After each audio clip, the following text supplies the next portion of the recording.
I usually get very saddened when I hear young people saying, oh, politics, mimi mambo ya siasa sitaki hata kusikia, you know, all those politicians are corrupt, all those people are bad, all those people are not genuine, and so as a result, I'm not even interested in it. One thing that young people need to realize is that at the end of the day, whether we want to participate or not, people are making decisions on our behalf. People are making decisions on the on the quality of education we shall receive. People are making decisions on the amount of money we are going to pay to achieve that education. If we are careful, if we've been watching the happenings, I mean the current events politically, when you're talking about the education the status of education in this country, we know that the university school fees is going to be increased.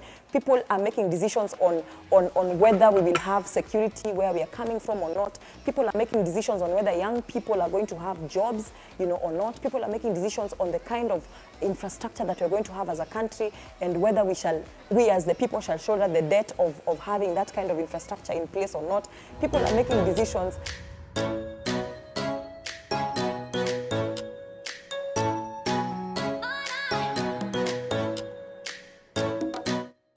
First of all, I think you missed one description when you were saying, you know, a young woman getting into politics. You missed out another critical aspect, which I will try and elaborate the challenges that come with it. You're young, you're a woman, and you're beautiful. So the first challenge that comes with it is that, number one, you get branded as slay queen. I remember when I officially expressed interest on social media and my name started going around, photos of myself, you know, people would pick photos from my timeline and post them into various WhatsApp groups, Vihiga County WhatsApp groups, and even Western Region WhatsApp groups, and even just national WhatsApp groups. And guys would be like, hey, aka kanaka, you know, this one looks like, kanaka ka slay queen, eh? You know, so first of all, there's that perception that you're a slay queen, which I mean, people use that term to, in a way, to try and they use it, yeah, in a negative sense of the word, if you want to put it that way. So when they term you as a slay queen, they also associate it with you being an attention seeker. So you'd find people who thought that at first I was getting into this because, oh, you know, I'm just trying to gain fame and popularity. Because we've also seen young people who are getting into politics or declaring their interest for politics just for the sake of having their names get out there and have a following and get some clout. So some people thought at first I'm clout chasing, you know, as our millennials call it, clout chasing. Second, you know, you're like a slay queen.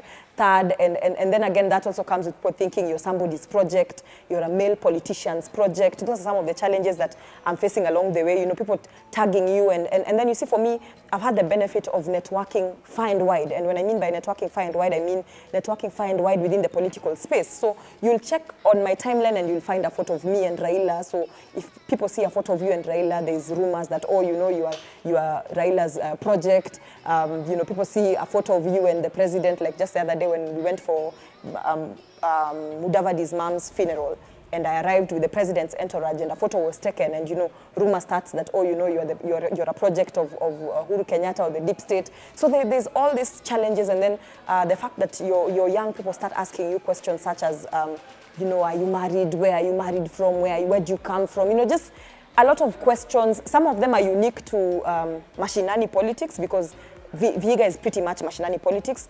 Others are general, you know, challenges that anybody facing running for politics anywhere would face. Questions of, you know, what's your experience? Where have you held any position elsewhere to tell us that you would come and lead us? You know, what kind of experience do you have? So I've gotten a lot of questions around my age and my experience. But thank God that, you know, where we stand presently as a country, we have examples of young people who are leading in other parts of the country as examples to use, that indeed age is just but a number. You know, we had a 24-year-old member of parliament from this Igembe, I think it's Igembe, or one of those Igembes, south or north. We had a 24-year-old parliamentarian. We had a 26-year-old, is it senator or governor? We had a 30-something, a number of 30-something, a number of senators below the age of 35, or some of them have already crossed the age of 35 and above and are no longer within the youth bracket. But at the time they were being elected in 2017, a good number of them were below the age of 35. Therefore, just going to prove that indeed age is just but a number, and some of them have done exceptionally well, better than, you know, some of the elderly leaders that we do have, better than some of the senators that we do have, you know, better than some of the governors that we have that are much older. So those are some of the challenges that you get to face as a young person. And then the fact that, you know, campaign machinery requires a lot. a lot of resources, and especially for the seat that I'm vying for, if we were to talk about MCA, then you'd say, okay, fine, the resources are a bit manageable, but then the seat I'm going for is it's a county seat, you're traversing 5 sub-counties within Vihiga County, 5 huge sub-counties. I used to think when we would discuss, whenever we would do political analysis and talk about counties and Vihiga would come up, I would always dismiss and say, oh, Vihiga is a small county in comparison to other counties, until I hit the ground, nikajua kwa ground, vitu ni different, my friend. A whole sub-county is huge, and, so traversing the entire county with 5 sub-counties, or rather 5 constituencies, and looking at the amount of resources that it needs, amount of resources you need to come up with projects is it's quite demanding. But I thank God that I have, ever since I began this journey, I've gotten quite a number of good people on my team, good supporters, good people who believe in my ambition and my dream, and they're making it possible for me. So it's becoming less and less easier to manage when it comes to resources.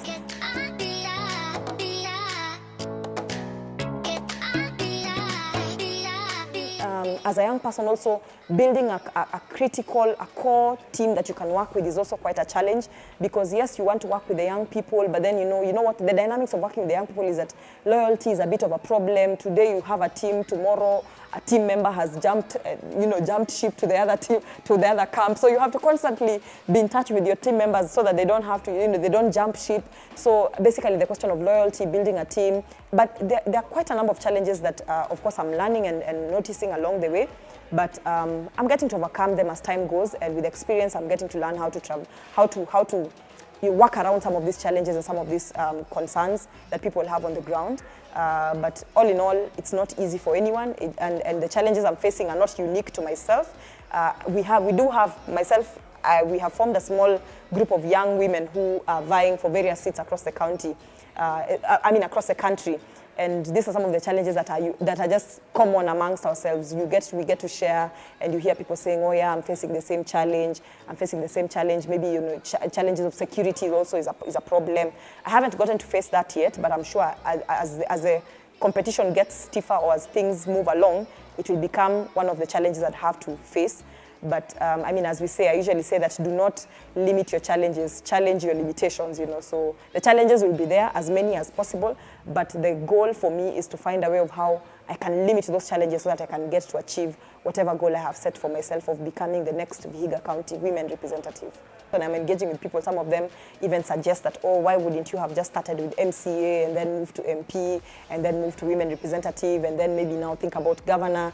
Well, for me, I think my dreams are bigger than, I usually say, I have always, from the time I think I was about 23 years of age, I got this strong conviction that I do have a calling that is way beyond, the national politics of this country. That for me, I foresee myself getting to a point of having continental influence, just influencing policy and change across the continent. And this is after having conquered our national politics, after having conquered the county politics of Vihiga County and trying to bring about the change that I would wish to see brought about in Vihiga County. Then see how we can scale up from women representative. There are so many seats, that we can go for.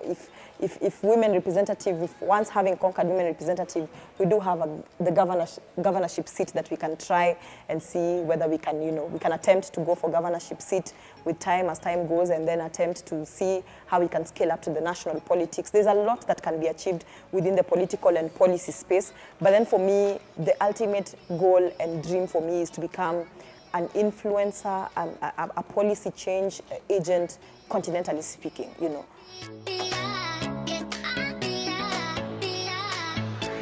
One advice I'd say is that you have to just, the very first person to believe in what you want to do, in what you want to achieve, has to be yourself. And along the way, you will find a lot of detractors. Along the way, you'll get people discouraging you. On a day-to-day basis, I get at least 1 or 2 people telling me, oh, this is impossible. You should have thought of other things. You should have started, people suggesting, having their own suggestions of what I should do and what I ought not to do. A lot of people discouraging you. You'll find people telling you it's impossible. You'll find people telling you that this dream is way, way beyond yourself. Why don't you focus on achieving smaller goals or smaller dreams? But the focus is to find a way of how you can encourage yourself, how you can have the ultimate amount of self-confidence that you cannot get elsewhere but from within yourself, to keep going regardless of the challenges that you will face. You will face challenges where you do not have the money. You will face challenges where you do not have a loyal team. You will face challenges where your own family members will tell you this is impossible and focus on maybe finishing your degree or focus on, starting a business or getting a job, but you have dreams beyond what people see, and only you yourself can understand the depth and the possibility of these dreams manifesting. So have that self-confidence within yourself. Ignore what people will say. Push forth, regardless of how fearful you are of the fact that you might fail. Keep going and keep going at it. I always say that the only loss that you can make is the loss you will make by not attempting to do something, So there's no loss in attempting and failing. The loss is in failing to attempt and not making anything out of it. Because when you fail, you learn lessons, When you fail, you learn lessons. And when you succeed, we all want to succeed, but in case you fail along the way in trying to achieve your dreams, you learn lessons, and that is better than not doing anything at all and not growing in any terms. So keep going at it. Ignore your haters. Ignore my haters and just keep at it, and you will eventually get to where you want to be.